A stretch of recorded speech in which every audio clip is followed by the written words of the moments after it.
इस कार्यक्रम के पुण्यार्जक हैं श्री शैलेंद्र जैन, श्रीमती संगीता जैन, अमन, पूर्वी जैन, नमन, आकांक्षा जैन, मिशिका, मोक्षित जैन एवं समस्त रपरिया परिवार। Firm Jinendra sales corporation Agra, industrial lube and chemical distributor, गुरु भक्त परिवार, बेंगलोर। जय जिनेंद्र दर्शकों, मैं तान्या और आप सभी का हार्दिक स्वागत है जिनवाड़ी चैनल के विशेष प्रसारण में। दर्शकों, परम पूज्य संत शिरोमणि आचार्य श्री 108 विद्यासागर जी महाराज एवं परम पूज्य आचार्य श्री 108 समय सागर जी महाराज के मंगलाशीर्वाद से मध्य प्रदेश प्रांत की धर्म नगरी दमोह स्थित नन्ही जैन मंदिर जी में महाग्रंथ, महावाचना, महाशिविर का भव्य आयोजन किया जा रहा है। परम पूज्य निर्यापक श्रमण मुनि पुंगा श्री 108 सुधा सागर जी महाराज सत्संग के पावन सानिध्य में 22 से 28 मई 2024 तक चलने वाले इस महाशिविर में शिविरार्थी विभिन्न जैन धर्म ग्रंथों का वाचन कर ज्ञानवर्धन कर रहे हैं। तो आइए दर्शकों, विशेष प्रसारण के माध्यम से हम भी चलते हैं कार्यक्रम स्थल और साक्षी बनते हैं धर्म प्रभावना के इन स्वर्णिम क्षणों के। 11,111 एक, 11,111 रुपया 2, 11,111 रुपया 2.5,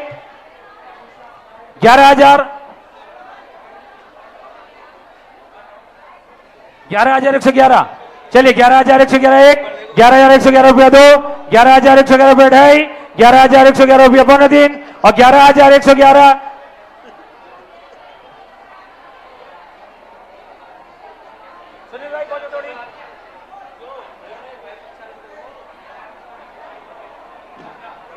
15,515, 15,515 एक, 15,515 रुपया 2, 15,515 रुपया 2.5, 15,515 रुपया 2.5 और 15,515 एक, 2, 2.5, 2.5 और 15,515 रुपया अंतिम बार पूछकर छोड़ता हूं 15,515 रुपया 3। यह मंगलमय सभा गर्जित किया है। डॉक्टर आईसी जैन साहब ने जोरदार ताली के साथ उनके भाव का स्वागत, अभिवादन, अभिनंदन करते हैं। सपरिवार आमंत्रित करते हैं, कृपया पधारें और परम पूज्य मुनि श्री जी के मांगलिक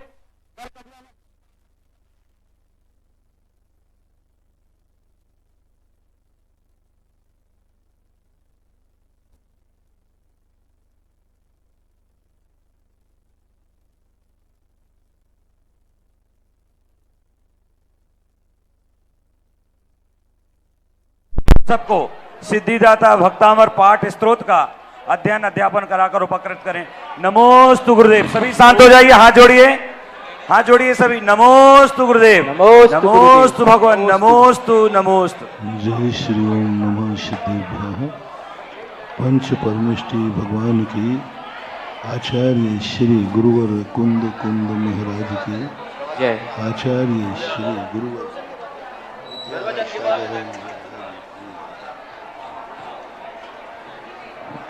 डॉक्टर आईसी सैन से आपकी धर्मपत्नी अति शीघ्र आ जाए।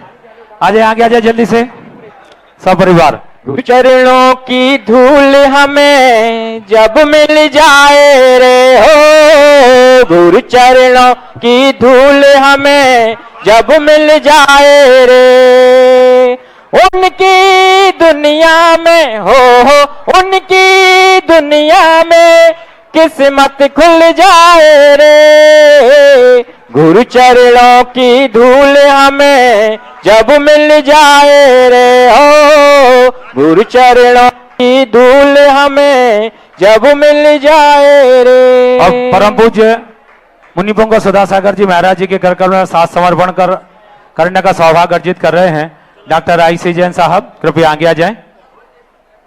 बाकी सभी लोग थोड़ा नीचे हो जाएं। पाद प्रक्षालन वाले शीघ्रता से नीचे हो जाएं। पाद प्रक्षालन वाले शीघ्रता से नीचे हों। हम सभी अपने कर कमलों को जोड़ेंगे। अपनी ओर से, आप सबकी ओर से परम पूज्य मुनि श्री जी के श्री चरणों में त्रैवार नमोस्तु निवेदित करते हुए निवेदन करेंगे। अपनी मांगलिक देशना के माध्यम से हम सभी भक्तों को उत्प्रोत करने की कृपा करें। हे स्वामी जी, बोलिए नमोस्तु नमोस्तु नमोस्तु।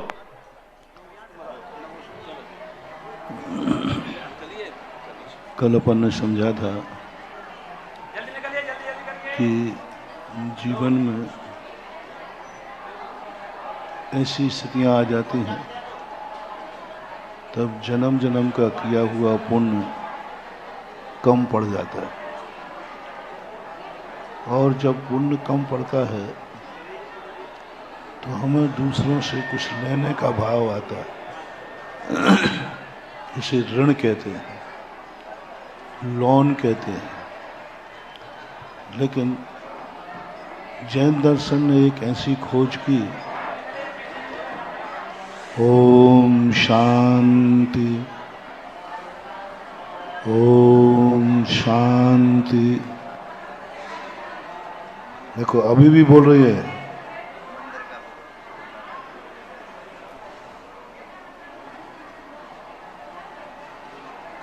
कितनी बार मना किया कि सामने कुर्सी पर ना बैठा करें। बिल्कुल सामने बैठ जाते, बार बार कहने के बाद भी अच्छी बात नहीं है। आपके हित में बोल रहा हूं, गुरु और भगवान के सामने पैर फैला के बैठोगे तो उतने घुटने में पैरालिसिस हो गई होगा, घुटनों की बीमारी होगी।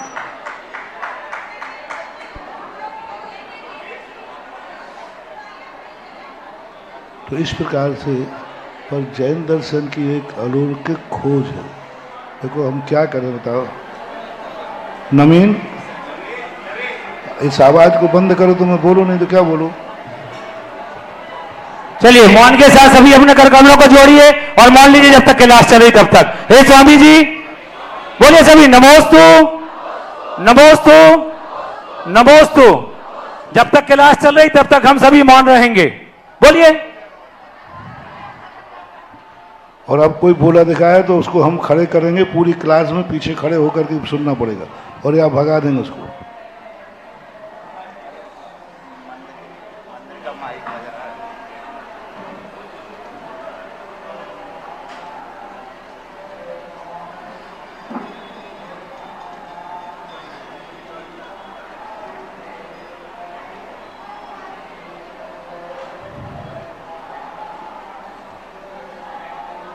अंदर का माइक बंद करा दें अभिषेक का।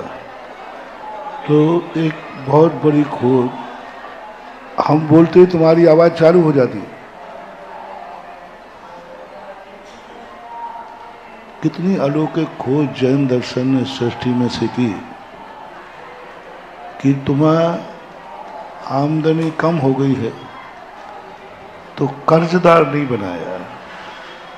हर दर्शनकार ने अपनी शक्ति की पूर्ति करने के लिए भगवान से कर्ज लिया। भगवान उसकी संकट को दूर करने आए, भगवान ने कृपा दृष्टि की।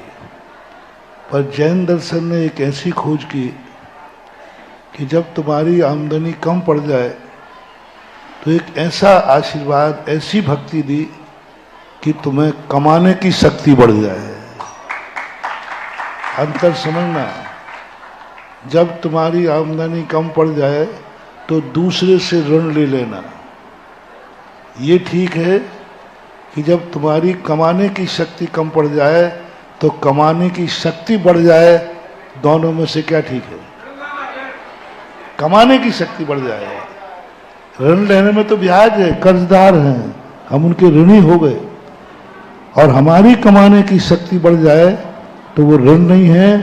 ये जैन दर्शन का सबसे बड़ा भक्ति का स्रोत था कि जैन दर्शन भक्ति के माध्यम से भगवान से कुछ नहीं लेता, और भक्ति के माध्यम से अपनी शक्ति को बढ़ाता है। कल दीपक का उदाहरण दिया था। दूसरा दीपक दूसरे दीपक को कुछ देता नहीं है, उसकी शक्ति को ही जागृत कर देता है। ये अलौकिक भक्तिवाद जैन दर्शन का है। कल प्रथम सूत्र श्लोक में अपन ने वो शक्तियां प्रकट की हैं, वो आलम्बन भूत भगवान का लिया है। भगवान ने हमें आलम्बन नहीं दिया, भगवान का आलम्बन हमने लिया है। और कैसे लिया? भगवान के चरणों को पकड़ा नहीं है। देखो इसमें देखो, पहले सूत्र के अंदर भगवान के चरणों का आलम्बन नहीं लिया। उन्होंने क्या कहा? भगवान के चरणों को सम्यक प्रकार से नमस्कार करना है, पकड़ना नहीं है भगवान को। उनको पकड़ के नहीं जाना है, उनको नमस्कार करना है, क्योंकि उसके नमस्कार करने से स्वतः ही वे चरण हमें आलम्बन भूत हो जाते। भक्ति के अंदर अपने आप को सबसे पहले शक्तिहीन कर दो। हम कुछ नहीं है, कुछ भी नहीं है। कल कहा था सब तरफ से मैं असमर्थ हूं और तू इतना समर्थ है कि बड़े बड़े लोग वहां बैठे हुए हैं और जो कुछ भी तुम लेके गए हो उस पर अहंकार नहीं आना। अपने सबसे पीछे नंबर में आओ। या संस्तुतः सकल मय तत्वबोधा भूत बुद्धि पट भी सुर लोकनाथी।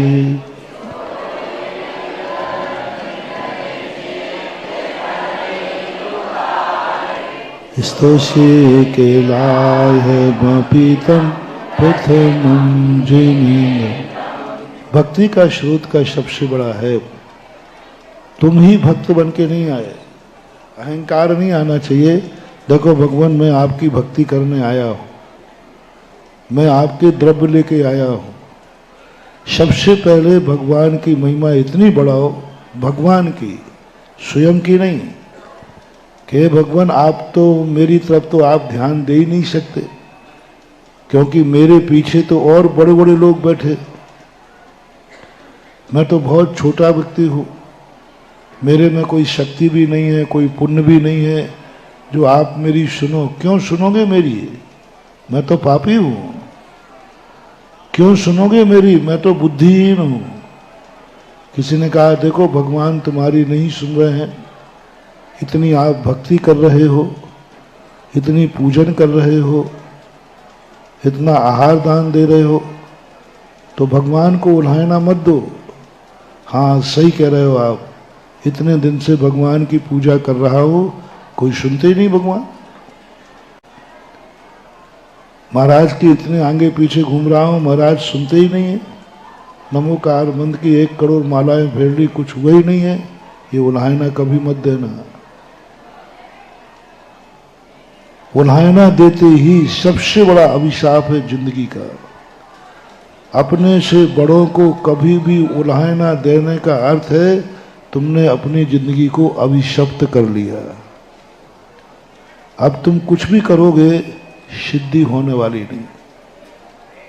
अब देखो कैसी स्तुति करना भी सीखो। क्यों सुनेंगे मेरी?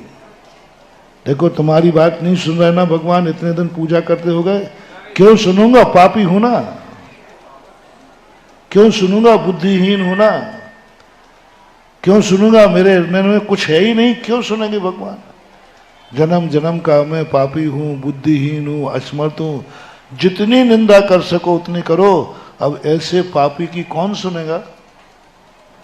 और मैं उनमें पापी एक हूं, क्योंकि देखो मेरे पहले से कौन इसे यह संस्तुता सकल वांगमय तत्वबोधा। कौन कर रहा है स्तुति? देखो तो सही। जो संस्तुत हैं कौन? भगवान। मैं क्या स्तुति करूंगा? मैंने तो कुछ किया ही नहीं। भगवान तो किससे स्तुति प्राप्त हैं? किन किन से हैं? सकल वांगमय तत्वबोधा।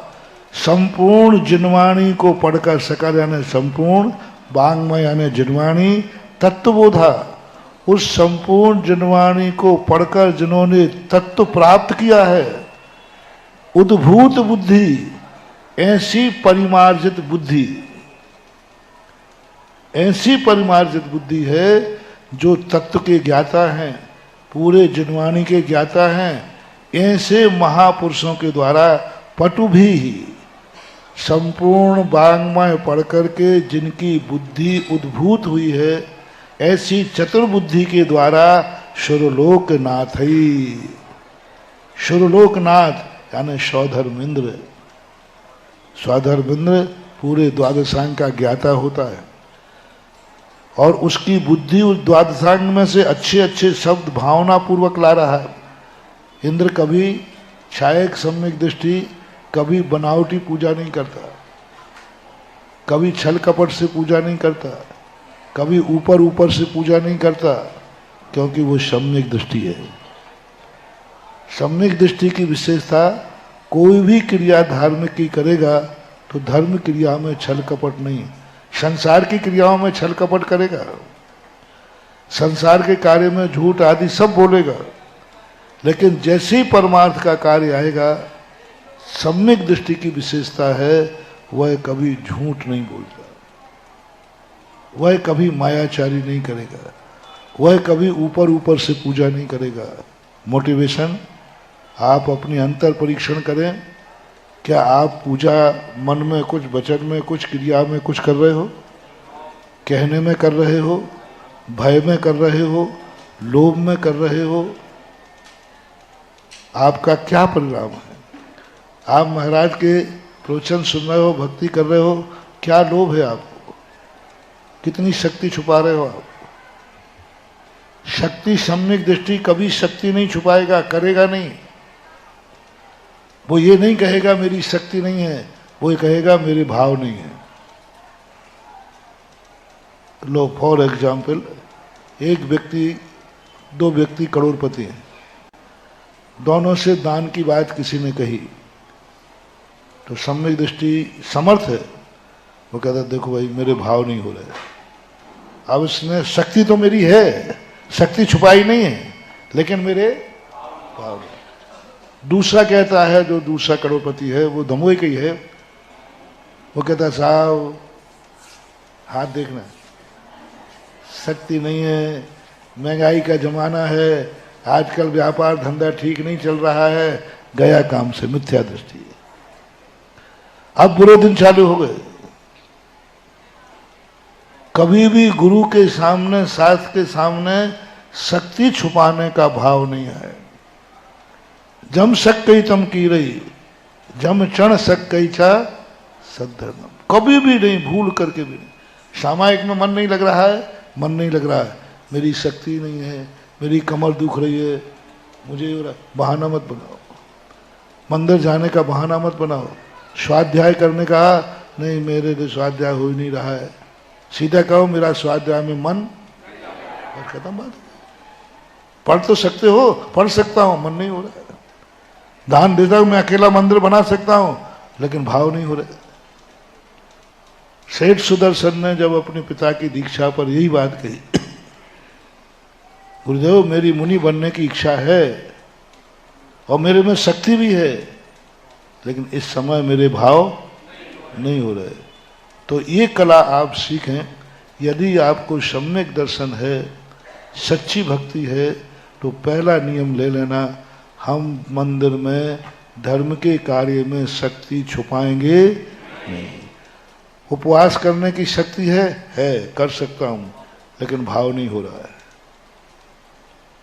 शिखर जी की वंदना करने का भाव है कि नहीं है, लेकिन भाव, बस ये कह के टाल दो, यानी आपने ये तो व्यक्त कर दिया शक्ति तो है, लेकिन भाव नहीं बन पा रहे। इसलिए सबसे पहले अपने आप को, कौन है, देखो कैसा सौधर्मेंद्र है, शक्ति नहीं छुपाता कभी, सारे तत्वों के ज्ञाता से होकर के ऐसा चतुर सुरनाथ सौधर्मेंद्र भगवान की भक्ति करता है, तांडव नृत्य करता है, बार बार जाकर के अपनी शक्ति को प्रकट करता है, जितना ज्ञान है उसको सब प्रकट करता है। ऐसे महान व्यक्तियों के द्वारा जिनकी स्तुति की जा रही हो, ऐसा व्यक्ति हमारी क्यों सुनेगा? क्यों सुनेगा? हमारे बात तो ना तो तत्व का ज्ञान है, ना जिनवानी का ज्ञान है, और बेईमान और हूं, बदमाश और हूं। जब अटक जाती तो आ जाता हूं, और सटक जाती तो सटक जाता हूं। बेईमान और, करो आलोचना जितनी कर सको। जब संकट आ गया तो कहाँ भगवान? हाँ, संकट आ गया, पता करना महाराज जी कहाँ हैं। और जब अच्छे दिन चल रहे तो गांव में आ गया, अच्छा महाराज जी आ गए क्या? ये बेईमानी है। संकट के समय हमें मंदिर याद आता है, धर्म याद आता है, भगवान याद आते हैं। ऐसे बेईमान की क्यों सुनेंगे भगवान? स्वार्थी कहीं का। करो आलोचना, मैं स्वार्थी हूं, मैं छली कपटी हूं, मैं मायावी हूं, मेरे अंदर सर्व दुर्गुण हैं, क्यों सुनेंगे भगवान? नहीं सुनना चाहिए।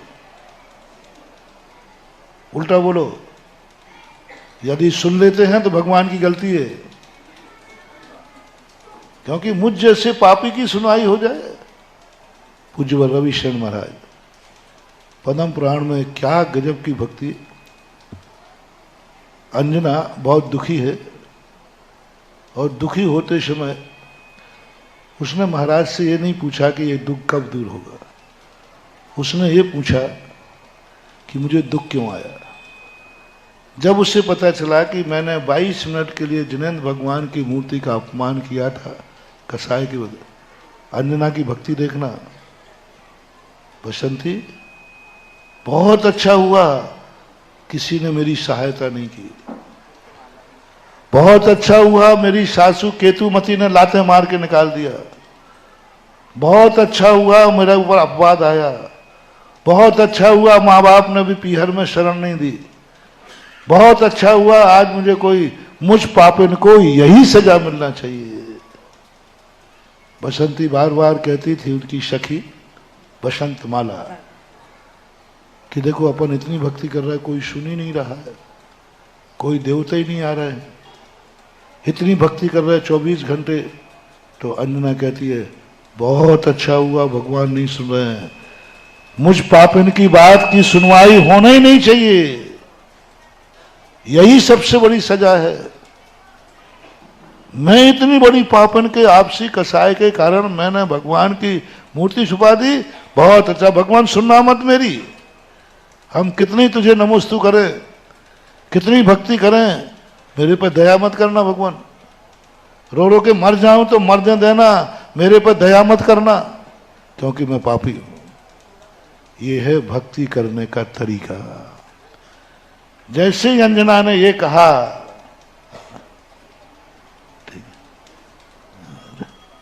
जैसे ही अंजना ने ये कहा कि मुझे भगवान दया नहीं करना, मेरे लिए कोई कृपा मत करना, मुझे इन कर्मों की सजा भोगने दो, भोगने दो, बस उसी समय भक्ति प्रकट हुई और उसी समय से अंजना के अच्छे दिन चालू हो गए। हाँ, आज उन्होंने व्रत लेकर संघ में प्रवेश किया है। अतिशय नाम है, देखो अब क्या क्या अतिशय दिखाते, ब्रह्मचारी अतिशय। तो इस स्थिति को लेकर के मुझे जो दशा मिल रही है भगवान मिलने दो, आप दया नहीं करना, दया मत करना। ये परिणाम जैसे ही तुम्हें आएगा बस समझ लेना भक्ति की सिद्धि होने वाली है।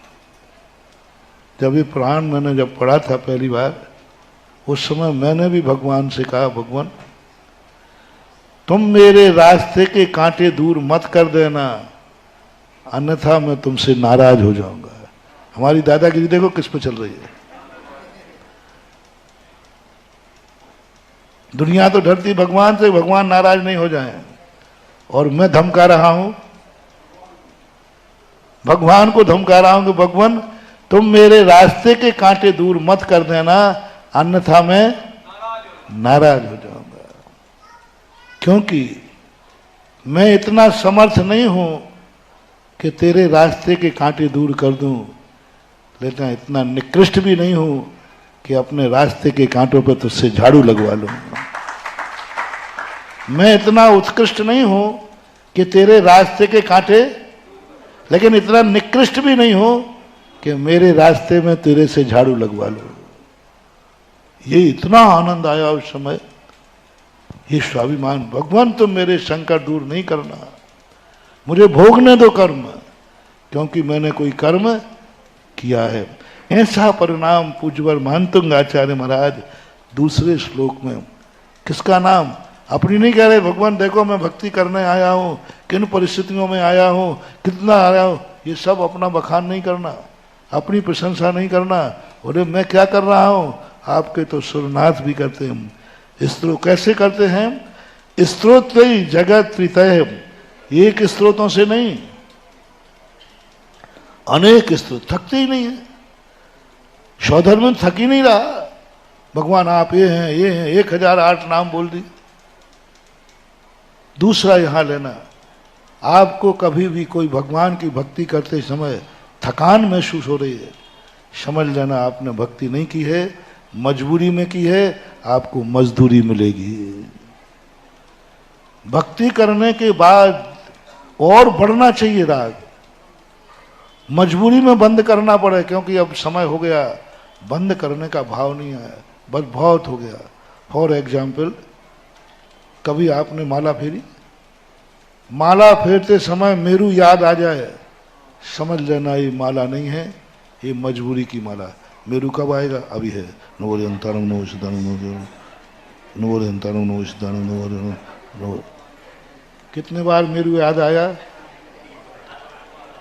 और माला फेरते समय ये भाव आवे, हे भगवान, बड़ी मुश्किल से एक माला का मन बनाया है, मन को बड़ी मुश्किल से समझाया है, बस एक ऐसा चमत्कार दिखा दे कि मेरू कभी आवे ही नहीं। मेरू कभी तुम्हारे कहने से नहीं रुकने वाला, तो आएगा, वो तो 108 के बाद, लेकिन अपनी उमंग है भगवान मेरू कभी आवे ही नहीं, जिससे मैं माला छोड़ू नहीं, क्योंकि मेरू आते ही एक माला पूरी हो जाएगी। इसलिए हे भगवान मेरू आवे ही नहीं, ऐसा परिणाम जब तुम्हारा आ जाए, समझ लेना माला सिद्ध हो गई। जिस कार्य करते समय थकान महसूस हो, विराम का भाव आवे, बस का भाव आवे, समझ लेना वह धर्म नहीं है। तुमने धर्म नहीं किया।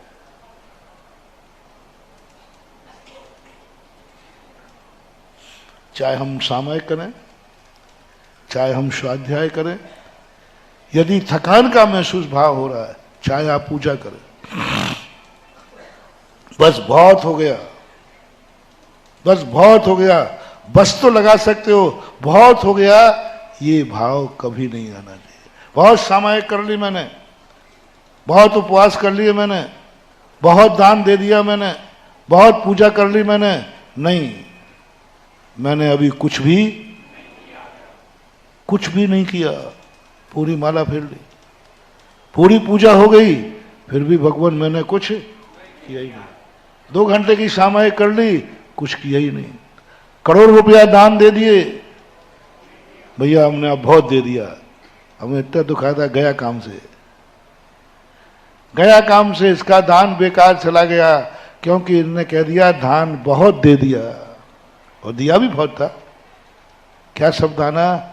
अभी मैंने कुछ दिया ही नहीं। सौधर्मिंद जब कुबेर से पूछता है क्यों समूषण की रचना हो गई, तो कुबेर कहता है नीचे गर्दन करके, बोले क्या बात है कुबेर, चेहरा क्यों उतरा हुआ है? सारा जगत तो तुम्हारी प्रशंसा कर रहा है कि ऐसा समूषण रचा, ऐसा समूषण रचा। बोले देवराज, मुझे भी अहंकार आया था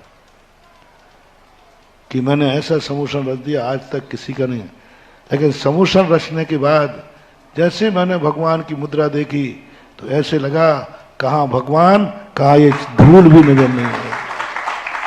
मैं कुछ नहीं कर पाया भगवान, कुछ नहीं कर पाया। क्या आप और कहाँ ये समूषण, कहाँ ये सोना चांदी, कहाँ आपका तेज। बस भगवान को देख करके लगा कि मैं भगवान के योग्य समूषण नहीं बना पाया। उसी समय देवराज कुबेर को गले लगाता है, बोले आज पता चला तू एक भवतारी क्यों है। इतना समूषण, स्वर्ग का सारा वैभव लगा दिया, उसके बाद भी कह रहा मैंने। ये कला सीखो, कितना भी धर्म कर लो, अंदर एक ही भाव आना चाहिए, अभी मैंने कुछ। और जब अहंकार आवे तो अपने से आगे वाले को देखो।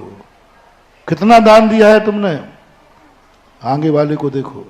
कितनी पूजा की है तुमने, आगे वाले को देखो। कितने बड़े मुनि बन गए हो, थोड़ा जो आगे मुनि बन गए ना, उनको देखो, उनको देखो। और यही कला कह रहे हैं, तुम भक्ति करने आए हो, तुमसे पहले जो भक्ति करने आए हैं, 2 चावल लेकर के आ गए मुट्ठी में और ऐसे दिखा दो के चंदन तंदन। वो तो विष्णु कुमार का हाथ नहीं है, नहीं तो तुम तो पूरे जगत में घुमा दो। 2 चावल लगे और कितना झूठ बोल रहा है। चावल अकेले हैं, ना उसमें बादाम है, ना जल है, ना चंदन है, अकेले चावल अकेले हैं। अर्घ में बादाम तो ऐसे ऊपर रखी रहती जैसे मिठाई की दुकान पर काजू लगा रहते ना, और नीचे से उठाता जाता है वो चावल, वो रखा रहता। भगवान को पता चला कि अर्घ, अरे क्या लाया हूं भगवान में। आपके तो वो भक्त रहे हैं जिन्होंने गजमोती भी चढ़ाए हैं। एक नारियल चढ़ा दिया भगवान, मैंने नारियल चढ़ाया, कुछ नहीं चढ़ाया। आपके पास तो ऐसे भक्त रहे हैं जिन्होंने गजमोती भी चढ़ाए। ये है भक्ति का। मैं तो एक पूजा स्त्रोत ही जगत त्रितय, और कैसे हैं वो स्त्रोत? जगत त्रितय, 3 लोकों में चित्त हरई उदारई, यानी सारे 3 लोक के लोगों का चित्त हरण करने वाले हैं। हमारी पूजा में तो पड़ोसी के कान फूट रहे हैं। थोड़ा जोर से बोलते ही पड़ोसी कहता है धीमे बोल भाई, कान फूट रहा है। हाँ। और ये कैसे हैं? जब सौधर्मेंद्र आदि अभी भगवान की स्तुति करता है, हम सारे 3 लोक के जितने लोग हैं उनके चित्त को हरण करने वाला है। एक प्रभावना का अंग ये भी है। 2 प्रसंग आते हमारे शास्त्रों में। एक महाराज सुबह से स्तुति पाठ कर रहे थे, और स्तुति पाठ को सुनकर के सुकमाल मुनि को वैराग हो गया। एक अभी पंचम काल में पात्र केसरी हुए, ब्राह्मण थे मुझसे वो। एक मुनिराज सुबह स्वयंभू स्तोत्र पढ़ रहे थे, बड़ी लयबद्ध स्वयंभू पढ़ रहे थे, और उन महाराज को उसका अर्थ भी नहीं आता था। स्वयंभू का पढ़े लिखे ज्यादा नहीं थे, लेकिन रट्टू तोता जरूर थे। रट लिया, जम के रट लिया, और इतने लय से भाव विभोर होकर पढ़ रहे थे कि वो लयबद्ध स्वयंभू स्तोत्र को छोड़ सुन करके एक ब्राह्मण ने मुनि दीक्षा ले ली पात्र के से। चित्त हरे रुदारे, आप जो कर रहे हो उसको कम से कम चित्त को दूसरों का हरण करने वाला हो, प्रभावना हो। ऐसी पूजा करो कि दूसरा तुम्हारी पूजा सुनने को बैठ जाए। ऐसी माला फेरो कि तुम्हारी माला देखकर उसको भी माला फेरने का भाव हो जाए। ऐसा दान दो कि कंजूस को भी तुम्हें देखकर, ऐसा स्वाध्याय करो कि मूर्ख को भी पढ़ने का भाव आ जाए।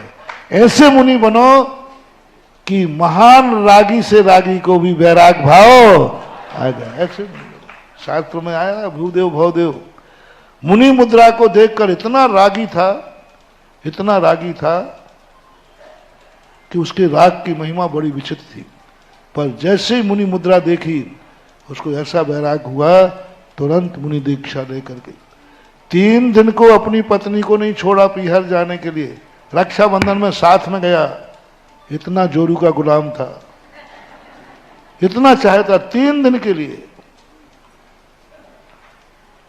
जब लौट रहा था, रास्ते में वीतरागी मुनिराज देखे, ध्यानस्थ थे, और देख करके नमोस्तु करने का भाव हुआ। वीतराग मुद्रा को देखकर महाराज का ध्यान भंग हुआ, आशीर्वाद जो भी मिला देखकर ऐसा देखा कि देखते ही देखते केशलंच करना चालू कर दिए। किसको देखकर? कितना रागी। तो उसके साले साहब का रथ में बैठे थे, तो वो कहते देखो ये तो क्या कर रहे हैं। तो पत्नी कहती ये क्या मुनि बनेंगे, खाक, इनके मुनि बने। वहां देखा तो केशलंच चालू हो गए। साले ने देखा जब जीजा जी दीक्षा ले सकते हैं, तो बाजू में साले साहब भी केशलंच करने लगे। जब दोनों को दीक्षा लेके देखा तो वो पत्नी जो थी बेचारी बहन, वो कह रही मैं अकेली क्या करूंगा, तो उसने दीक्षा लेना चालू कर दिया, और तीनों की एक क्षण में दीक्षा हो गई। हरई रुदारी। धर्म की क्रिया, कोई भी क्रिया तुमने की है, क्या तुम्हारी क्रिया से कोई प्रभावित हुआ है? आपका सम्यक दर्शन अधूरा है। यदि आपने कोई भी धर्म की क्रिया की, बहुत अच्छी की, निर्दोष की, मुनि बने, ब्रह्मचारी बने, क्षुल्लक बने, एलक बने, आरिका बने, बहुत बड़े मंदिर बनाए, बहुत पूजाएं की, सब तुम्हारा काम पूरा अंतिम कलशा, क्या आपकी क्रिया को देखकर कोई प्रभावित हुआ है? आपने रात्रि भोजन छोड़ा, आपने व्यसन छोड़े, आपने गुटखा छोड़ा, जो कुछ भी है आप सब ईमानदारी से छोड़े, कोई दोष नहीं लगा रहे, मन वचन काय से छोड़ा, तो भी आपका नियम अभी विकलांग है। क्या आपके नियम को देख करके कोई प्रभावित हुआ है? आपने जिंदगी में कभी रात्रि भोजन नहीं किया, क्या आपके भोजन को देखकर किसी ने त्याग किया? तो ये कहे मैंने इनको देखकर त्याग किया। आप अभिषेक करते हो, पूजन करते हो, जिंदगी भर करते हो, क्या आपके अभिषेक पूजन को देखकर किसी ने नियम लिया? किसी ने पूछा भाई आप अभिषेक करते? बोले इनका अभिषेक देख करके मेरा मन हुआ। आप मुनि बन गए, क्या हुआ इससे? क्या आपकी मुनि मुद्रा को देख करके किसी व्यक्ति को मुनि बनने का भाव आया?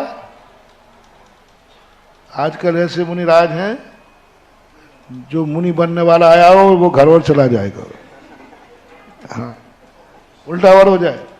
और मैं क्या कह रहा हूं, ऐसी मुद्रा हो जिस मुद्रा को देख करके, तुम्हारी चर्या क्रिया को देखकर ग्रस्त रागी को भी मुनि बनने का भाव आ जाए, ऐसा परिणाम आना, देख करके आ जाए कि नहीं ऐसी। हर व्यक्ति को ये सबसे बड़ा मोटिवेशन है कि आपका जो भी क्रिया है, क्या कोई आपसे प्रभावित हो रहा है? जितनी कथाएं देखो, सब कथाओं का एक ही है, जिन जिन ने कुछ किया है उसके बाद वो मंत्र, वो दिन, वो व्रत अमर हो गया, ये सिद्धि का कारण है। मैना सुंदरी के सिद्ध चक्र मंडल से कोण दूर नहीं हुए हैं। उस सिद्ध चक्र मंडल विधान उसके करने के बाद जगत में कितनी प्रसिद्धि हुई, आज तक हो रहा है। उस जो विधान की प्रसिद्धि जो हुई, मैना सुंदरी के विधान को देख करके आज सबके भाव होते। क्या तुमने कोई एक व्रत किया है ऐसा जिस व्रत को देख करके दूसरे के भाव हुए हों? यदि हुआ है तो आपका व्रत पूर्ण हुआ। इसलिए उद्यापन का महत्व बहुत है। व्रत करने का महत्व जितना है, एक दिन का उद्यापन का अर्थ उद्दीपन। अपने व्रत को ऐसा उजागर करो, कोई दूसरा। सही उद्यापन क्या है? तुमने जो व्रत लिया है उस व्रत की पूर्णता पर कोई दूसरा व्यक्ति कहे आपके व्रतों को देखकर मेरे व्रत लेने का भाव आ गया, ये है उद्यापन। उद्यापन उद्दीपन से बना है। तुम मुनि बनने के पहले कोई तुम्हारी मुनि मुद्रा को देखकर भाव हुआ कि महाराज आपको देखकर मेरा मुनि बनने का भाव हुआ, हो गया मुनि व्रत। हरे रुदा रही इस प्रकार के। और जब इस प्रकार का भाव देख करके भगवान, मैं तो बहुत निकृष्ट हूं, मेरे से पूजा भक्ति भाव होती नहीं है, लेकिन जब मैंने आपके सौधर्मेंद्र को भक्ति करते देखा और ऐसे बढ़िया स्त्रोतों से देखा तो मेरा मन ललच गया खरबूजे को देखकर। वैसे मेरा मन नहीं था, मैं तो नास्तिक हूं, मेरा भक्ति करने का मन नहीं था, मेरा मुनि बनने का मन नहीं था, लेकिन महाराज जैसे ही आपको देखा, कैसे भाव हो गया मुनि बनने का। भूदेव भावदेव से पूछा कैसे भाव हो गए, क्या कुछ धर्म के संबंध जानते? बोले कुछ नहीं जानता हूं, बस आपकी मुनि मुद्रा देखकर भाव हो गया। ऐसे ही भक्त कहता, भगवान मैं क्या जानूं आपकी भक्ति करना, मैं क्या जानूं कि आप भगवान हैं, मैं क्या जानूं क्या करना चाहिए। बस मैंने तो देखा कई लोग आप दुकान पर माल खरीदने के लिए जाते हो, भीड़ देखकर खरीद लेते हो। अरे इतने लोग मूर्ख थोड़ी है। ऐसे जैसे ही सौधर्मेंद्र ने अनेक स्त्रोतों को पढ़ करके उन्होंने हमें हरण कर लिया। स्तोष्य कैलाह मपितम प्रथमम जनेन्द्रम, हे प्रथम जनेन्द्र, स्तोष्य स्तुति करने के लिए क्या किम किल अहम अपि ही, मैं भी स्तुति करने को तैयार। किसको देखकर? हाँ, अभी अपनी महिमा मत गाना। इन बड़े बड़े सौधर्मेंद्रों को, बड़े बड़े लोगों को स्तुति करते देखकर मेरा मन भी आपकी स्तुति करने का है। मोटिवेशन, जब भी कोई कार्य करो सबसे पहले रुको, यह कार्य तुम्हारे से पहले किसने किया है। कोई भी कार्य, आपको गृहस्थी का भी कार्य बता रहा हो, अपना भी कार्य बता रहा हूं। मुनिधर्म में सबसे पहले ये देखो, जो तुम करने जा रहे हो इसके पहले यह कार्य किसने किया है, उसका पूरा बायोडेटा तैयार करो। कौन था, कहाँ था, कैसा था, क्यों किया, और उसका इस समय हाल क्या है। इस करे बिना जो चल देते हैं आगे, वे नियम से खतरे में पड़ते हैं। पाप करो तो पाप इसके पहले किसने किया, उसका क्या हश्र हुआ, कौन था, आज कहाँ है। धर्म करो तो पूछो इसके पहले किसने किया, कौन था, कहाँ है, कैसा है। ये पारी से दूसरे सूत्र से ये एनर्जी प्राप्त करना, दूसरे श्लोक से यह एनर्जी प्राप्त करना कि तुम्हारे पास जो कुछ भी है इसके पहले वह किसके पास था। तुम मंदिर आए हो, इसके पहले कौन गया था, उसका क्या हाल है। इसलिए स्वाध्याय करते समय पूज्यवर समंत भद्र महाराज ने प्रथमानुयोग पहले रखा। बोले क्या चाहते हो, धर्म करना चाहता हो, मोक्ष जाना चाहता हो, आत्मा का हित करना चाहता हो। पूज्यवर समंत भद्र महाराज कहते रुको, क्या तुम्हारे पहले किसी ने आत्मा का हित किया है, तुम्हारे पहले किसी ने आत्मा का हित किया है। क्या तुम्हारे पहले कोई मुनि बना है, क्या तुम्हारे पहले कोई मोक्ष गया है। रुको, पहले ये पता करो। प्रथमानुयोग कुछ नहीं महानुभाव, जो धर्मात्मा करना चाहता है वो आगे वाले ने किया है, कैसे किया, क्या हुआ। इसलिए स्वाध्याय बंधुओं से मेरा कहना है, सबसे बड़ा ग्रंथ है, कलशारोहण है, द्रव्यान योग। वो कलश है, पक्का है, लेकिन उस मंदिर की नींव क्या है, प्रथमान योग। कल महाराज जी ने एक प्रश्न किया था ना उस स्वाध्याय के ऊपर, वाचना, प्रक्षणा, आमना कौन मुख्य है। तो आमना जैसे जैसे बताओ कलश है, पीछे से चलो, वाचना, प्रक्षणा, आमना, धर्मानुप्रेक्षा, धर्म उपदेश। तो ये सब पीछे से चलो, अंत में न्यू क्या है। मैं उपदेश कहाँ से दे रहा हूँ, वाचकर। मैं चिंतन कहाँ से कर रहा हूँ, मैं अनुप्रेक्षा कहाँ से कर रहा हूँ, मैं जिज्ञासा। तो ये सब की न्यू मिलता है वाचना।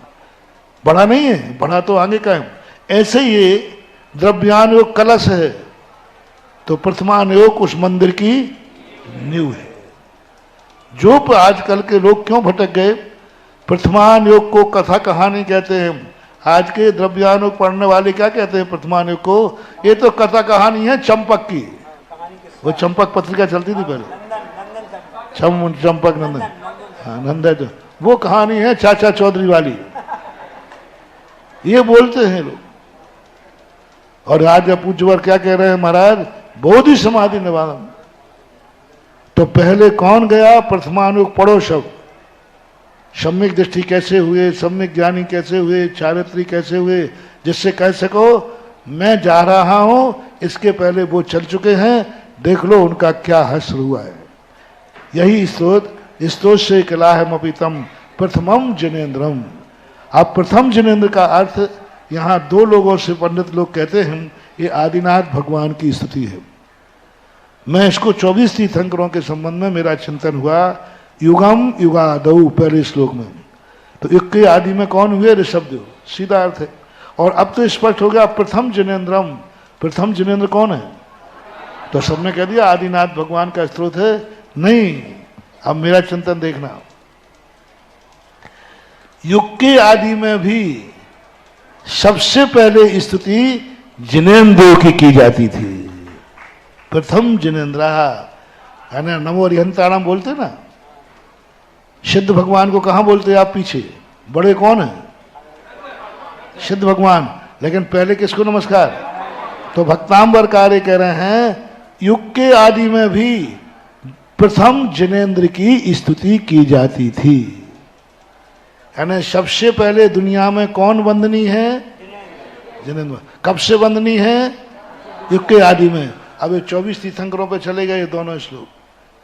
पूरे श्लोक में पूज्यवर मानतुंग आचार्य महाराज ऋषभदेव का नाम नहीं ले रहे, शायद उनको याद नहीं होगा, क्या बता, अपन लोगों को तो याद है। ऋषभदेव का नाम नहीं लिया, आदिनाथ का नाम लिया, वृषभदेव कहीं पूरे में नहीं लिया। इससे सिद्ध है कि पूज्यवर का भी कोई भाव ऐसा था। आदिनाथ पे तो स्पष्ट ही जा रहा है, लेकिन प्रथम जिनेन्द्र युग के आदि में भी प्रथम वंदनीय जिनेन्द्र देव थे। बुद्ध्या बेनापि विविधा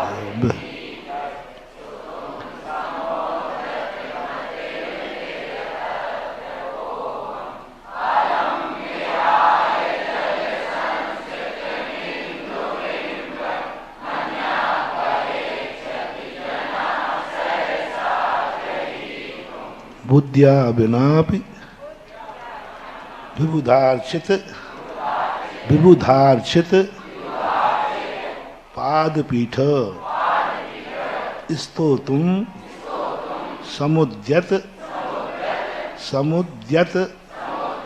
मतिर विगतत्र पोहम, बीच में डैश लगा है, विगतत्र पोहम बालम विहाय जल संसित मिंदु बिंब मन्यः कैक्षति जनः सहसा गृहीतुं बुद्ध्या विनापि विबुधा अर्चित पादपीठ स्तोतुं समुद्यत मत विगतत्र पोहम कालम।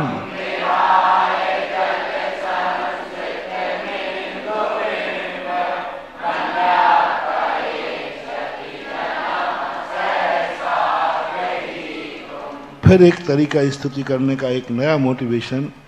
पहले तो कह दिया इतने बड़े बड़े लोग किए तो मेरा मन ललच गया कि मैं भी करूं। बच्चों की आदत क्या होती है, बड़े जो कार्य करते वो करना है। बड़ा लड्डू खा रहा है तो छोटा कहता वो ही दो।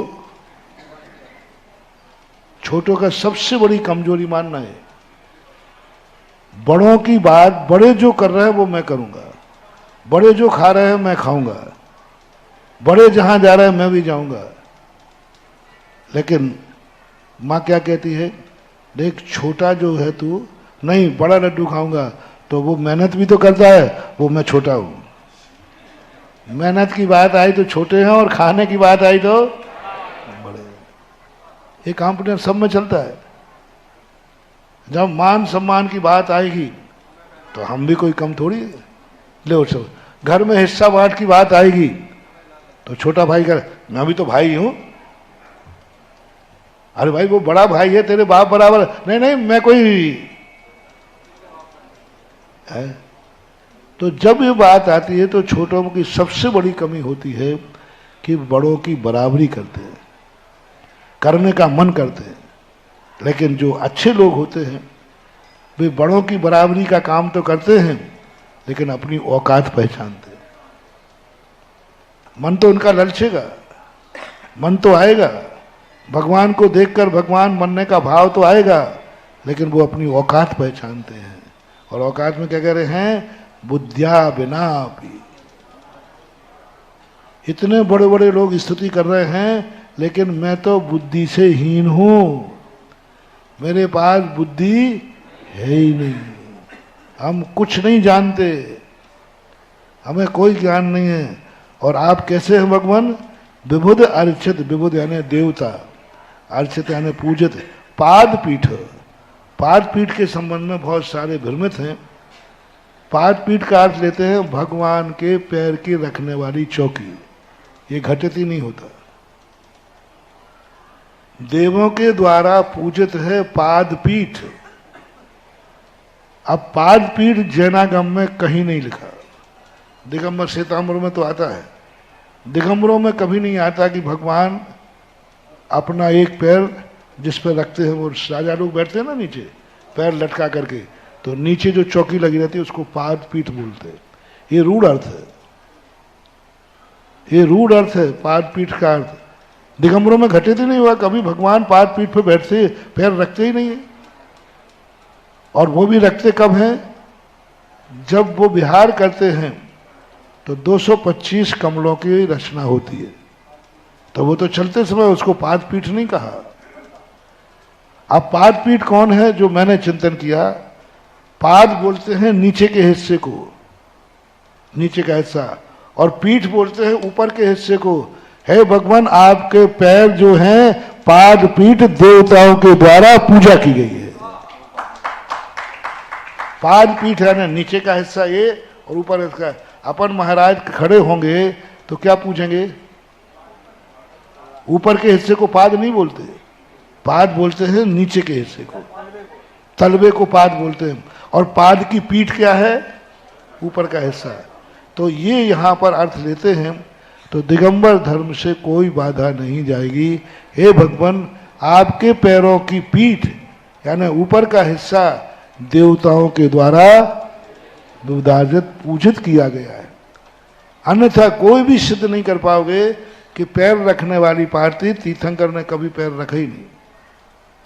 समूषण में बैठते तुरंत पड़ोसी लगा के बैठते हैं, विहार करते हैं खड़गासन मुद्रा पर पैर रखते हुए जाते हैं। पाद पीठ का क्या अर्थ निकालोगे? और ये बिल्कुल निर्दोष अर्थ होता है, व्युत्पत्ति परक अर्थ है पैरों के ऊपर। तो हे भगवान, आपका पाद, आपके पाद पीठ देवताओं के द्वारा अर्चित है। इस्तो तुम समुद्यत मतिर विग तत्र पोहम। अब विगत तत्र पढ़ते समय त्रा को यहाँ पढ़ा था, अर्थ निकालते समय अलग पढ़ना, इसलिए डैश लगा दिया। डैश क्यों लगाया?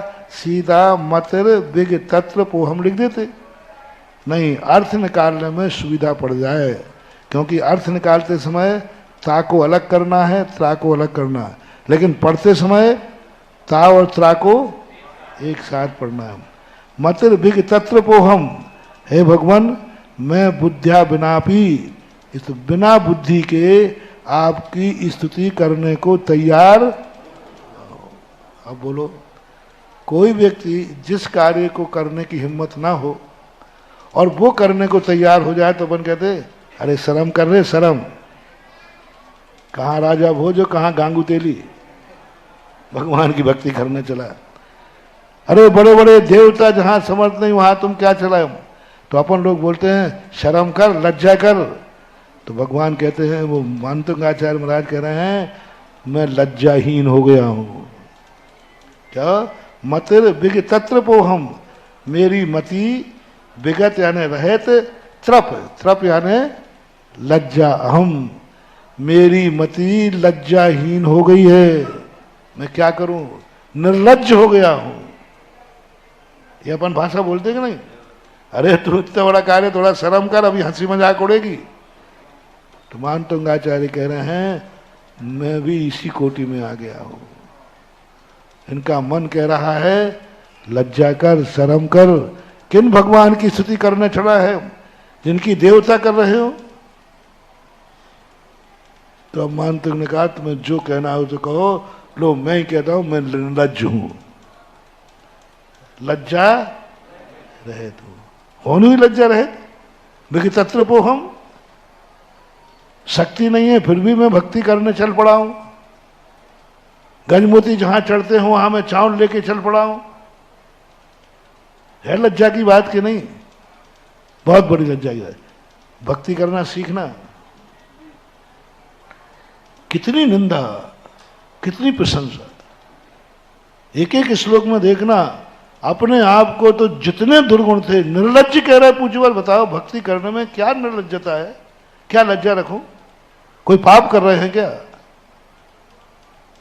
भगवान अब मानतंगाचार्य के, मैं निर्लज्ज हूं, बुद्धिहीन होकर के भी वो कार्य करने चला हूं जो बड़े बड़े बुद्धिमानों के द्वारा किया जाता है। निर्लज्ज, आलोचना। प्रमाण दे रहे हैं, प्रमाण दे रहे हैं। नहीं नहीं मानतंगाचार्य महाराज, आप निर्लज्ज नहीं है। भली बुद्धि कम है लेकिन निर्लज्ज नहीं है। तो आचार्य कहते, बताओ मैं कैसे मूर्ख हूं? तुम भली कुछ भी कहते रहो, मैं तो अपने आप में मूर्ख ही हूं। जैसे आप लोग करते ना, बोलो तुम्हारे साधु परमेष्ठी कैसे हैं? अरे परमेष्ठी परम ज्योति विरागो विमलाकृति, चलते फिरते सिद्ध। और बोलो, और चनों के झाड़ पर चढ़ाओ। क्या बोलते हो? चलते फिरते सिद्ध। सिद्ध हैं, गवाह हो तुम लोग। थोड़ा अकेले में देखना, सुबह आकर के महाराज के मुख से ही सुनना महाराज कौन है। महाराज के मुख से सुन लेना। पापेष्टेन दुरात्मना जड़ धिया, माया बिना लोभिना, राग द्वेष मली मशेन मन। क्या है तमाशा? सारी दुनिया कह रही चलते फिरते तीर्थ हैं, सारी दुनिया कह रही चलते फिरते सिद्ध हैं, सिद्धों सम चरणों में शीश। निर्मल है हमारे भगवान महाराज, जैसे गंगा को जल है। और धीरे से कभी सुनना प्रतिक्रमण में, फिर छोड़ना। अरे अपन ने तो गलत नंबर डायल कर लिया। महाराज खुद अपने आप को पापी बोल रहे थे और अपन लोग सब क्या कह रहे थे? ये तो निर्मल है। फिर पूजा बदल देना, फिर लिखना मैं पापी दुष्टी मायावी की पूजा कर रहा हूं। बोले क्यों? बोले महाराज खुद अपने मुंह से बोल रहे थे। महान आत्माएं कितने भी महान बन जाएं, अपनी दृष्टि में वो नीची ही बनी रहती है। और महान आत्माएं कितनी भी नीची चली जाएं, लेकिन दुनिया की दृष्टि में वे महान ही रहते हैं। सोना भली कीचड़ में गिर जाए, लेकिन दुनिया उसे सोना ही। कितना भी कहो, कुछ भी कहो, तुम्हारे महाराज ऐसे हैं, ये कह रहे, कुछ भी करो, हमारे तो भगवान है, बात खत्म हो गई। एक बार हमने इस पे ऑब्जेक्शन उठाया था कि तुम लोग हम लोगों को भगवान मत कहा करो, आगम विरुद्ध। शास्त्रों में भगवान परमात्मा दो को कहा गया। तो एक पंडित जी थे, उन्होंने कहा महाराज जी आप आगम से रोक नहीं सकते। मैंने कहा देखो भाई भगवान की परिभाषा है। उन्होंने कहा हे भक्तों छोड़ना मत, छोड़ना मत। महाराज जो दलील दे रहे हैं कि मैं भगवान नहीं हूं, भगवान नहीं हूं, ठीक है आगम में भगवान नहीं है, तुम एक शब्द लगाना मेरे भगवान, भक्तों के भगवान। अब बोलो करो क्या करते हो? अब मैं बोल ही नहीं सकता। आगम के भली भगवान नहीं हो, लेकिन मेरे भगवान, भक्तों के भगवान, अब मैं रोक नहीं सकता, क्योंकि यही तुम्हारी भक्ति है। वे भगवान नहीं है और तुम भगवान मान रहे हो, यही सच्ची भक्ति है। जो वो है वही मानना भक्ति नहीं है, जो वो नहीं है गुणस्तोकम सदुल्लंघ। तो इस प्रकार से और प्रमाण दे रहे हैं, बालम विहाय जल संस्थित मिंदु बिंबो। देखो बालक विहाय, बालक को छोड़ करके, जलम स्थित इंदु बिंबो। कौन व्यक्ति है बालक को छोड़ करके? जो चंद्रमा को कठौती में पानी में बिंब पड़ करके सही का चंद्रमा मान लेता है। क्या हुआ उसमें? माँ ने कहा माँ मुझे चंद्रमा चाहिए। माँ ने, लोगों ने कहा बेटा चंद्रमा नहीं आ पाएगा, मुझे वहाँ ले चलो। बोले तुम वहाँ जा नहीं पाएगा, अभी छोटा है। लेकिन बच्चा है तो बच्चा है। और वो मम्मी की तरह, मम्मी मम्मी मुझे चंद्रमा चाहिए। माँ कहती अभी ले, अभी ले। कठौती में पानी लाई, बोले देख ये आ गया तेरे कारण से। बच्चा सबको आंखें निकालता है, देखा तुम लोग कह रहे दूर है, मेरी मम्मी ने ला दिया कि नहीं। अब उस चंद्रमा है कि चंद्रमा की परछाई? जल्दी बोलो। लेकिन बालक को क्या अनुभूति हो रही? आनंद क्या आ रहा है उसको? बस बस यही मानतंगाचार्य ने हमारी प्रतिमा की महिमा बढ़ा दी। देखा भगवान हम बालक हैं कि नहीं? पाषाण की मूर्ति है, सबको दिख रही, आंखें कह रही हैं, लेकिन मुझे तो साक्षात भगवान दिख रहे हैं। यानी प्रतिबिंब को हमें भगवान का आनंद आ रहा है। जैसे बालक को चंद्रमा की छाया, छाया है पक्का है, लेकिन आनंद साक्षात का आ रहा है। ऐसे ही भक्त को ये भगवान नहीं है, भगवान की प्रतिमा है, बिंब है। लेकिन भक्त जब दर्शन करता है तो उसे साक्षात भगवान की अनुभूति होती है। ये श्लोक मूर्ति पूजा का सबसे बड़ा प्रबल प्रमाण है। आप मुझे बालक कहोगे, देखो पाषाण को पूज रहा है,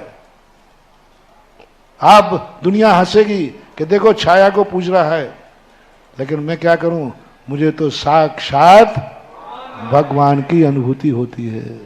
आपको होती कि नहीं होती? हमें तो होती है। हम तो हमेशा भगवान की मूर्ति का दर्शन नहीं करता हूं, मैं तो भगवान का दर्शन करके कहता हूं। जैन दर्शन में मूर्ति पूजा है ही नहीं, मूर्तिमान की पूजा है। इसलिए कबीर ने जैन दर्शन की निंदा नहीं की। उसने लिखा है, पहाड़ पूजे हरि मिले तो मैं पूजूं पहाड़, तासों तो चक्की भली पीस खाए संसार। लेकिन जैन की पूजा नहीं की, क्योंकि जैन दर्शन में मूर्ति पूजा है ही नहीं, मूर्तिमान की पूजा है। उनको लगता ही नहीं कि मैं मूर्ति के दर्शन कर रहा हूं, भगवान के। इसी प्रकार है भगवान, मैं देखो बालक हूं, क्योंकि बिना विचारे बालम विहाय जल संतति बिंदुबिंब मन्यः का इक्षति जना शैजा। अन्य माँ बिंबम के साथ चला जाएगा, अन्य का इक्षति। ऐसा कौन व्यक्ति है, जना सहसा गिरी तुम, वो छाया को ही साक्षात भगवान चंद्रमा मान करके तुरंत पकड़ने और दौड़ गया। बालक चंद्रमा में छाया पड़े तो क्या करता है, उसको पकड़ने दौड़ जाता है सहसा। अब ऐसी हरकत कौन करेगा, बड़ा आदमी का छोटा आदमी? बड़ा आदमी तो कहेगा तो छाया क्यों पकड़ेगा वो। मैं बालक हूं तभी तो मैंने परछाई देखी, साक्षात चंद्रमा मान के ग्रहण करने लगा। देखो ना, बालक हूं ना, मैंने भगवान की प्रतिमा देखी और साक्षात जनेंदेव मानकर चरण छूने चला गया। वो भक्ति हिंदी पाठ में पढ़ते ना भक्तांबर में, हे भगवान आपका ऐसा लगता है साक्षात मानो निहुन परसन करो। साक्षात श्री अरहंत के नहन महन परसन करो। ऐसा लगता है जैसे मैं साक्षात जनेंदेव का अभिषेक कर रहा हूं। और सब विज्ञान से पूछ लो, पाषाण है। जैसे मैं भगवान को देख, मूर्ति को देखकर साक्षात भगवान मानकर अभिषेक करने चला गया, ये हरकत कौन कर सकता है? बालक ही करेगा। इसलिए महाराज ने अपने आप को परम पूजनीय भावलिंगी संत भगवान के सामने अपने आप को क्या सिद्ध कर दिया? बालक सिद्ध कर दिया। वक्तुम गुणान गुण समुद्र शशांक कांतान कस्ते क्षमः शुर गुरु प्रथमोपि बुद्ध्या कल्पांत काल पवनोद्यत नक्र चक्रम को वाह तरितुमल मंभु निधिम भुजाभ्याम भक्तुम गुणान गुणशम।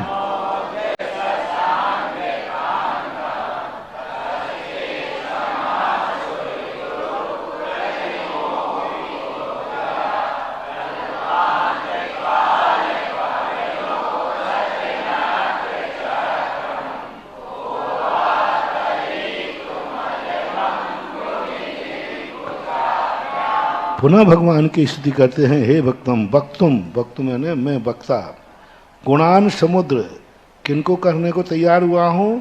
गुणों को। देखो जैन दर्शन में व्यक्ति पूजा नहीं है, सारे दर्शनकारों में व्यक्ति की पूजा है। एक भगवान नाम का व्यक्ति है, उसकी पूजा करना है, चाहे वो किसी भी दशा में हो, कुछ भी कर रहा हो, कैसे भी कर रहा हो, तुम्हें तो पूजनी है, तुम्हें तो पूजनी है। चाहे शराब पी रहा हो, चाहे कुछ भी कर रहा हो, बस बामन है तो तुम्हें पाए लागे कहना है। चाहे शराब पीवे, चाहे गुटखा खावे, चाहे कोई भी पाप करे, बस वो तो है तो पूजनी है।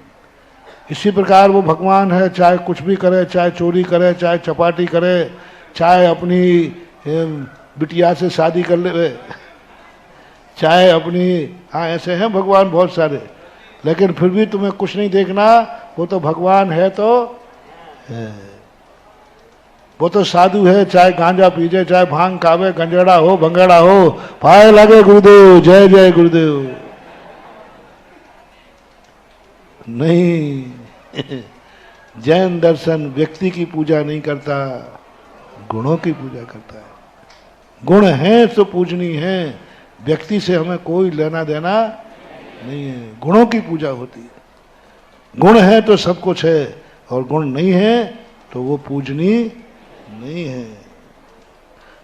वक्तुम गुणान, गुणों को कहने के लिए, और आप कैसे हैं, मुझे गुणों का बखान करना है, आप गुण समुद्र हैं, यानी गुणों के भंडार हैं।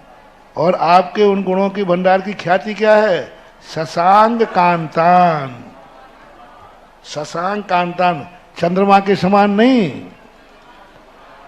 चंद्रमा की चांदनी के समान। देखो ये है कला। चंद्रमा के समान कहते तो उसमें तो दाग है। देखो एक श्लोक लिखा है यहाँ पर, होगा चांद में दाग, चांदनी में ना, ताप मिटा लो।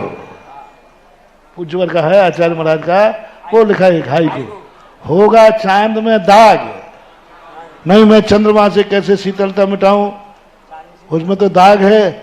तो आचार्य जी कह रहे हैं चंद्रमा में दाग होगा, लेकिन चांदनी में दाग नहीं है, शीतलता, ताप मिटा। क्या गजब की उदाहरण, ये है सोच।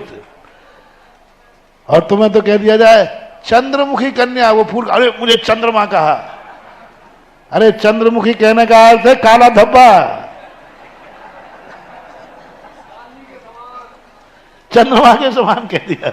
अब चंद्रमा में तो काला धब्बा है, इसलिए जितनी चंद्रमुखियां होती है ना, ये सब कलंक लगाती हैं, क्योंकि उनका चेहरा कैसा है और चंद्रमा में क्या है। लेकिन हमारे पूज्य भगवान के पूज्यवर कहते हैं, हे भगवान आपके गुण चंद्रमा के समान नहीं है, आपके गुण तो चांदनी के समान है। क्या चांदनी में भी कभी दाग देखा? नहीं देखा। क्या बात है। शशांक कांतान, चंद्रमा की कांति को प्राप्त हैं, हे गुण समुद्र आपके। कहा कह कस्ते क्षमा, कहा कौन है वे समर्थ, क्षमा यानी समर्थ, शुर गुरु, शुर गुरु बोलते हैं बृहस्पति को। हालांकि ये लोक रूढ़ी से शब्द आया है, जैन आगम में शुर गुरु का शब्द नहीं मिलता। मिलता है तो पारिशेष न्याय से थोड़ा मिलता है पुरोहित। जो 12 सभाओं में एक पुरोहित होते हैं, जो पुरोहित का काम करते हैं, वे बड़े ज्ञानी होते हैं, हमेशा स्तुति गान करते रहते हैं। राजा आए तो कुर्वन्तु ते मंगलम, कुर्वन्तु ते मंगलम, ऐसा बोलते रहते हैं। तो ऐसे करना। प्रथमोपि बुद्धिया, शुर गुरु, यानी यहाँ शुर गुरु का अर्थ अपन लोकांतिक देव भी ले सकते हैं। शुर गुरु देवताओं के ऋषि, जो क्या, तो शुर गुरु यानी जो संपूर्ण देवताओं के गुरु हैं। प्रथमा शब्द यहाँ प्रथमावाचक नहीं है, प्रथमा शब्द समान अर्थ में आता है, उन्हीं के समान।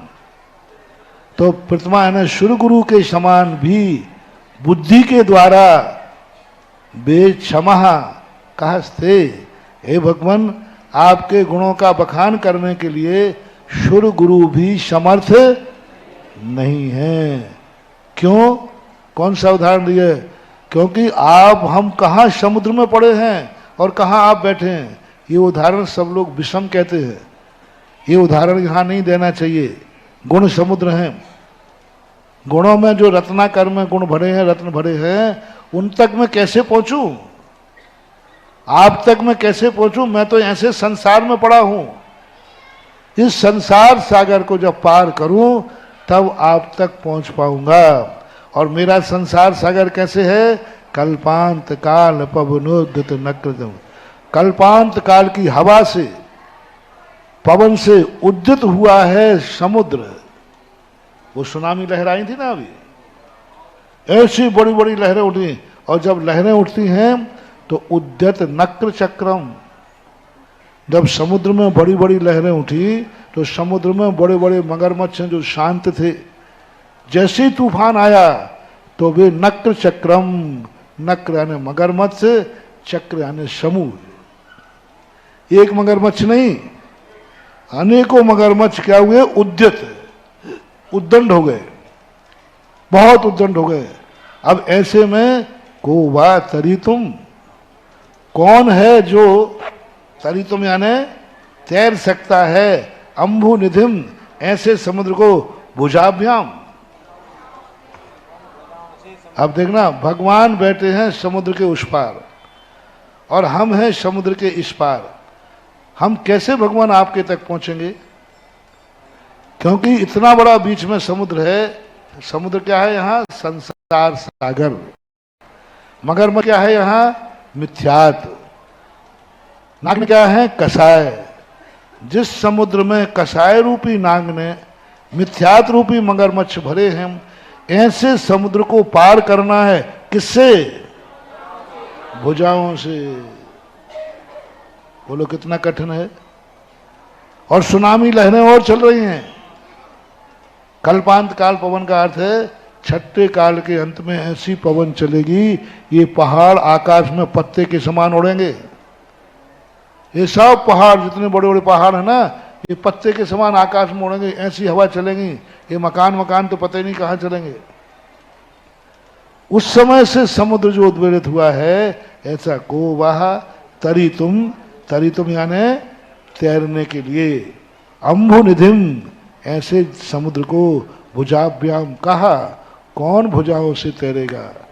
चलो उठाओ बीड़ा, भगवान का दर्शन करने चलते अपन। बीच में मगरमच्छ का तालाब है, एक मुंह में ही सो जाओगे। अब तैरो, भुजाओं से तैरना है। सब लोग हाथ जोड़ लेंगे। भगवान कर लिया यहीं से दर्शन। आप जहां बैठे हो वहां बैठे रहो, मैं यहीं से नमोस्तु करता हूं। थोड़ी सी कठिनाई आ गई, एक दिन देखना क्या मजा रखा है तुम लोगों ने। बोले महाराज आज थोड़ा भीड़ कम आएगी। मैंने क्यों?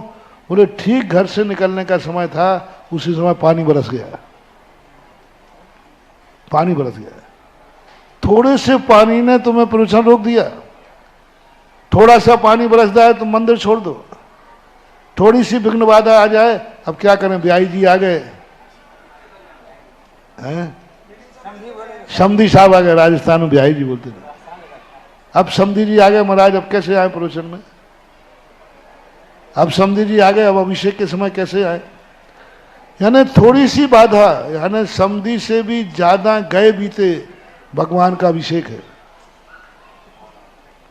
कैसे करें?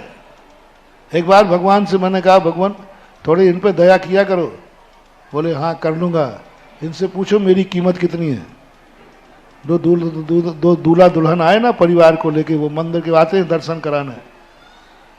तो मैंने कहा भगवान आशीर्वाद दो, इनका खूब अच्छी तरह फले फूले। भगवान ने कहा इनसे पूछो हमारी कीमत कितनी है। तो मैंने कीमत, मंदिर जब आते हो तो 5 रुपया निकालते हो, उसमें दोनों ही हाथ लगाते हो। और बाजे वाले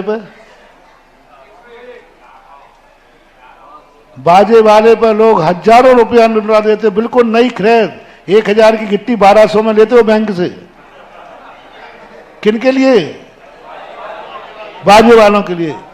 और लाखों रुपया उठा देते हो और भगवान के लिए। तो भगवान ने कहा मेरी से अच्छी कीमत तो इनकी दृष्टि में बाजे वाले हैं। किस व्यक्ति ने अपनी शादी में 10,000 रुपये बाजे वालों पर नहीं लुटाए हो? प्राय लुटा देते हैं। और 10,000 रुपये से किसने भगवान का दर्शन किया है बेटा बेटी का पहली बार? चलो 1,000 रुपये से बताओ। जब जिसके घर में शादी हो उसने भगवान के दर्शन करते समय 1,000 का नोट चढ़ाया हो।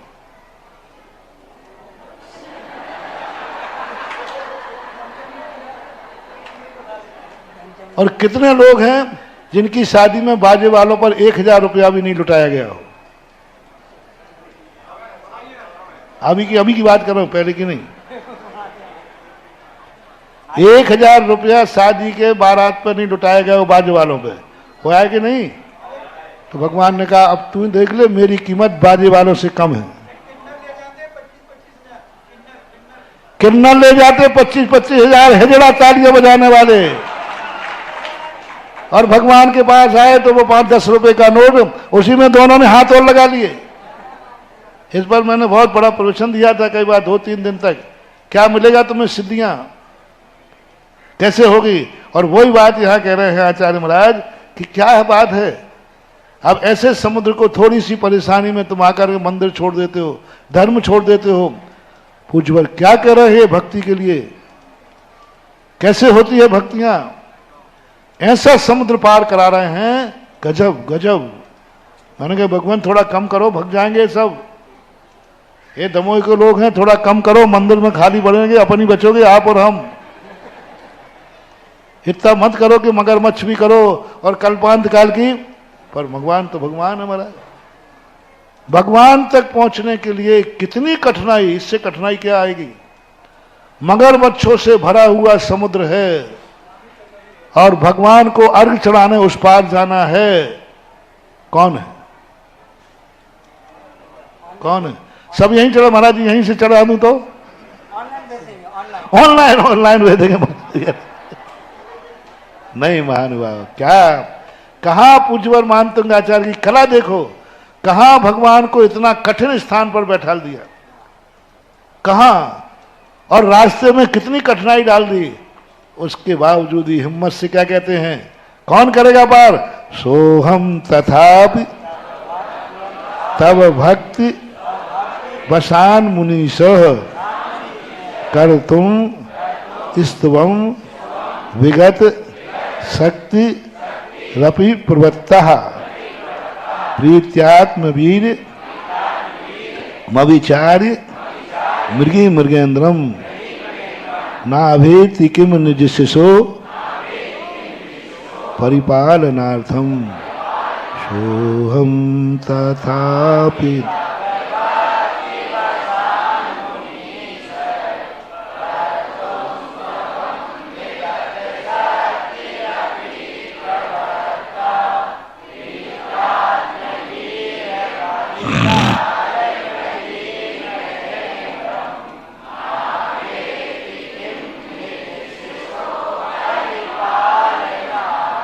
धन्य है, ये है मोटिवेशन, ये है विल पावर, ये है पॉजिटिव थिंकिंग, नहीं पावर थिंकिंग। एक पॉजिटिव थिंकिंग है। पॉजिटिव थिंकिंग तो बहुत सारे विचारिक क्रांति का नाम है पॉजिटिव थिंकिंग, और आचार क्रांति का नाम है पावर थिंकिंग। आज लोग पॉजिटिव थिंकिंग में तो बहुत माहिर हैं, जितने दर्शन हैं सब पॉजिटिव थिंकिंग वाले हैं। महादिगंबर जैन दर्शन है जो पावर थिंकिंग पर विश्वास करता है। यदि पावर थिंकिंग बढ़ाना है, तुम्हें कमजोर महसूस हो रही है, तुम अपने आप को असमर्थ महसूस कर रहे हो, अब मैं कुछ भी नहीं कर सकता हूं, आप इसको 9 बार इस रंगोकार मंत्र को, इस श्लोक को पढ़िए, देखते हैं आपके अंदर पावर थिंकिंग जाग जाएगी। आप बिल्कुल असमर्थ हो गए, हाथ पे हाथ रखे बैठ गए, ठलुआ ठलुआ, बस अब हम कुछ नहीं कर सकते, बस महाराज एक काम कर सकते, मर सकते हैं। अरे भाई कुछ करो। महाराज कुछ नहीं कर सकते, कुछ तो कर सकते हो। बोले कर सकता हूं, मर सकता हूं। उनसे मेरा कहना है कि मरो मत, इस श्लोक को पढ़ो, पावर थिंकिंग। इसमें कितने भी हीन भावना आ जाए, तुम्हें लगे कि अब मैं कुछ नहीं कर सकता हूं, ये 1000 लोग खड़े हैं मारने वाले, मैं अकेला क्या करूंगा? कुछ नहीं। इस श्लोक को आप स्मरण करना शुरू कीजिए, आप 1000 लोगों के बीच में अकेले निकल करके भाग जाओ। पावर थिंकिंग है इसमें। ये वो खून को गर्म करने वाला श्लोक है, उन रास्ते बताने वाला श्लोक है, जहां सारे रास्ते खत्म हो जाते हैं, वहां 5वां श्लोक एक नया रास्ता निकाल के तुम्हें मंजिल तक पहुंचा देगा। क्या गजब! ऐसे कठिन मार्ग को, ऐसे कठिन समुद्र को कौन बोल रहा है? सोहम, मैं पार करूंगा। अरे तेरी औकात देख ले रे, दमोह का है, औकात देख ले, औकात। बोले महाराज मालूम है औकात क्या है, लेकिन मैं करूंगा। तब भक्ति वशान मुनीशो, कैसे करोगे जब तेरी शक्ति नहीं तो करे? तब भक्ति वशान, मेरी भक्ति है, भक्ति है, मैं मरूंगा तो मर जाऊंगा, रास्ते में कुचल जाएगा रे मैं ढक दूं, बोले कुछ लूंगा तो कल ही उदाहरण दिया था ना, 100% संभावना थी कि ये वहां तक पहुंच नहीं पाएगा क्योंकि भीड़ ही इतनी है। तो मेंढक ने क्या कहा था, भक्ति वसात मैं तो जाऊंगा। वशान मुनीश, मुनीश यानी तीर्थंकर भगवान मुनीश कर तुम स्तवम विगत शक्ति अपनी प्रवृत्ता, शक्तिहीन होकर के भी मैं प्रवृत्त हुआ हूं भगवान आपकी स्तुति करने के लिए। आने दो समुद्र, रहने दो मगरमच्छ, खा जाएंगे मगरमच्छ, मगरमच्छ खा भी जाएगा तो हम मगरमच्छ के पेट में बैठ करके आपकी भक्ति करेंगे, लेकिन करेंगे। चुन लिया है पथ जो मैंने, मैं उसी पथ पर चलूंगा। दे दिया सर्वस्व जिसको, अब ना उसको मैं चलूंगा। चुन लिया पथ भगवान आपकी भक्ति का। कुछ भी होना पड़े, कुछ भी करना पड़े, मैं करूंगा। ऐसी पावर थिंकिंग जगाओ रे। थोड़ी सी परेशानी आ गई, बोले आज मंदिर नहीं गए तो क्या हुआ? नहीं, ऐसा नियम लो कि भगवान यदि तेरे दर्शन करते समय मुझे रास्ते में मरना पड़े तो मैं तेरे दर्शन के लिए रास्ते में मरने को तैयार हूं। तेरे दर्शन करने के लिए मुझे सब लुटना पड़े तो मैं लुटने को तैयार हूं। बर्बाद होना पड़े तो बर्बाद होने को तैयार हूं, बस मेरा मरण हो। सुनो, मांग लो आज वरदान, यदि मेरा मरण हो एक्सीडेंट से तो भगवान उस दिन हो जब मैं तेरे दर्शन करने जा रहा हूं। किसी बारात में जाते समय ना हो, किसी व्यापार में जाते समय नहीं हो। यदि एक्सीडेंट से मरण हो तो मेरा सम्मेश शिखर की वंदना करते समय रास्ते में मरण हो। हे भगवान, जब मैं घर से मंदिर को निकला हूं, यदि मेरी आकस्मिक दुर्घटना ही होना है तो मैं मंदिर जाते समय मरूं, मंदिर में मरूं, ऐसा भाव आना चाहिए। विगत शक्ति अपनी प्रवृत्ता, शक्तिहीन होकर के मैं प्रवृत्त हुआ हूं। कर तुम स्तवम, आपकी भक्ति करने के लिए। मैंने, मुझे चिंता नहीं है मगरमच्छों की, मुझे तो आपकी भक्ति करना है। यानी भक्ति जब सिद्ध होती है तब भक्ति मौत से भी बड़ी हो जाती है। मौत भी उस भक्त को न डरा सके तब भक्तांबर सिद्ध होगा रे। मौत भी नहीं डरा सके, बोले मौत मिलेगी भगवान का दर्शन का, मौत स्वीकार है। विगत शक्ति रपी प्रवृत्ता, क्यों? क्या शक्ति? तो शक्तिहीन काम करोगे तो बाद में तुम्हारी हंसी मजाक उड़ाई जाएगी। जब शक्ति नहीं थी तो क्यों गया?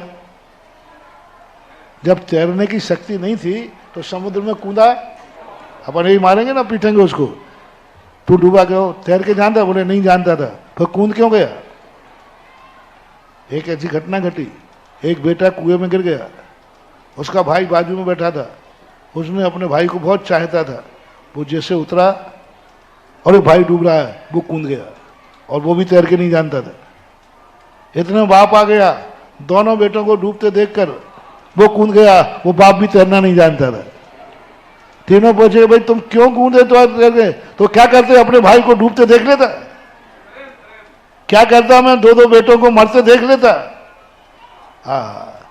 जैसे ऐसा मोह जाग जाता है, कई बार मोह जाग जाता है, ऐसा यदि भगवान के प्रति भक्ति जाग जाए तो आज भी भक्तांबर सिद्ध हो सकता है। प्रीत्यात्म प्रीति ही प्रीत्य आत्म वीर्यम अभिचारम मृगी मृगेंद्रम, बिना विचारे प्रीति के कारण। किसका उदाहरण दिया? मृगी का उदाहरण दिया, हिरणी का उदाहरण दिया। जो प्रीति के कारण से आत्मवीर्य यानी अपनी शक्ति, आत्म यानी अपनी, वीर यानी शक्ति को, अभिचार्यम विचार नहीं करती। किस कारण से? प्रीति के कारण, स्नेह के कारण से वह आत्मवीर अपनी शक्ति को विचार कर। मृगी मृगेंद्रम, मृगी मृगेंद्र ने शेर, शेर के सामने ना भेति किम निज शिशो परिपालनार्थम, ना अभ्येति, सामने सामने किम निज शिशु परिपालनार्थम, अपने बच्चे को बचाने के लिए मृगी अपनी शक्ति को बिना विचारे क्या शेर के सामने नहीं कूदती है? बोलो, कूदती है। तो इसी प्रकार मैंने शक्ति विचारे बिना, हे भगवान आपके प्रति मुझे इतना राग है कि मैंने बिना शक्ति विचारे समुद्र में कूदूंगा।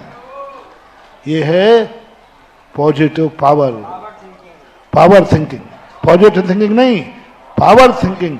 जैन दर्शन पूरा पावर थिंकिंग पर आधारित है। सारे दुनिया के जितने मोटिवेटर हैं, जितने मोटिवेटर हैं, ये सब पॉजिटिव थिंकिंग सीमित है, पॉजिटिव थिंकिंग देते हैं। और जैन दर्शन में पॉजिटिव थिंकिंग के बाद तुरंत कहते हैं पावर थिंकिंग। पूज्यवर नेमीचंद महाराज जैसे उन्होंने कहा कि सम्यक दर्शन प्राप्त कर लिया, ये पॉजिटिव थिंकिंग है। झटति शब्द का प्रयोग किया उन्होंने जीव कांड के अंदर। झटति, तू जल्दी से प्रतिमा धारण कर ले। जब तुझे सिद्धांत हो गया कि ये सच्चा मार्ग है, झटति तुरंत ग्रहण करो, ऐसे यहाँ पर मान लेना चाहिए। दर्शकों, आप देख रहे हैं मध्य प्रदेश प्रांत की धर्मनगरी दमोह स्थित नन्ही जैन मंदिर जी में आयोजित महाग्रंथ महावाचना महाशिविर का विशेष प्रसारण। परम पूज्य संत शिरोमणि आचार्य 108 विद्यासागर जी महाराज एवं परम पूज्य आचार्य 108 समय सागर जी महाराज के मंगल आशीर्वाद से 22 से 28 मई 2024 तक आयोजित किए जा रहे इस महाशिविर में पुण्यशाली श्रावकों को परम पूज्य निर्यापक श्रमण मुनि पुंगव श्री 108 सुधा सागर जी महाराज के सानिध्य में पवित्र धर्म ग्रंथों को वाचन करने का सौभाग्य मिल रहा है। दर्शकों, इस कार्यक्रम में फिलहाल समय हो चला है आपसे विदा लेने का। कुछ देर बाद पुनः उपस्थित होंगे इस कार्यक्रम के शेष प्रसारण के साथ। तब तक के लिए आप देखते रहिए जिनवाड़ी चैनल। जय जिनेंद्र। इस कार्यक्रम के पुण्यार्जक थे श्री शैलेंद्र जैन, श्रीमती संगीता जैन, अमन, पूर्वी जैन, नमन, आकांक्षा जैन, मिशिका, मोक्षित जैन एवं समस्त रपरिया परिवार। Firm Jinendra sales corporation, Agra. Industrial lube and chemical distributor, गुरु भक्त परिवार, बेंगलोर।